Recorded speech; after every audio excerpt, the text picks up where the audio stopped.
राज्यात आजपासून पावसाचा जोर वाढण्याचा अंदाज आहे। उर्वरित राज्यात मध्यम ते जोरदार सरींची शक्यता असल्यामुळे येलो अलर्ट हवामान विभागाने दिला।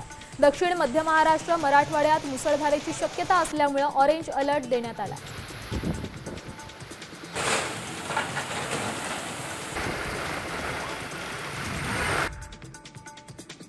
पुणे शहरासह जिल्ह्याला पुढील 4 दिवस हवामान खात्याने पावसाचा येलो अलर्ट दिलाय। 13 ते 17 जून दरम्यान शहरासह घाटमाथ्यावर जोरदार पाऊस येण्याचा अंदाज वेधशाळेने वर्तवला।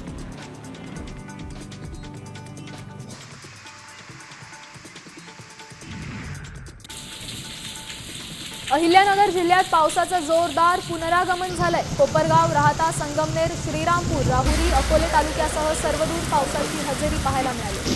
जोरदार पावसामुळे खरीप पेरणीसाठी शेतकऱ्यांच्या आशा पल्लवित झाल्यात। राहाता परिसरातील अनेक भागात वीज पुरवठाही खंडित झाला।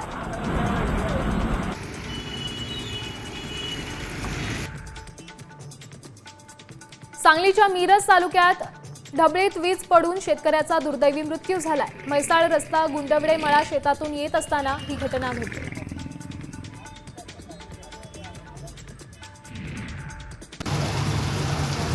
उल्हासनगरमध्ये पावसात रस्त्यातील खड्डे बुजवण्यासाठी डांबरीकरण सुरू होतं। भर पावसात डांबरीकरण टिकत नाही हे माहीत असताना सुद्धा ठेकेदार आपल्या मर्जीने हे काम करत होता। तसंच हे काम सुरू असताना महानगरपालिकेच्या सार्वजनिक बांधकाम विभागाचा कोणताही कर्मचारी तिथे उपस्थित नव्हता। यामुळे उल्हासनगर महापालिकेचा हा अजब कारभार इथे दिसून आला।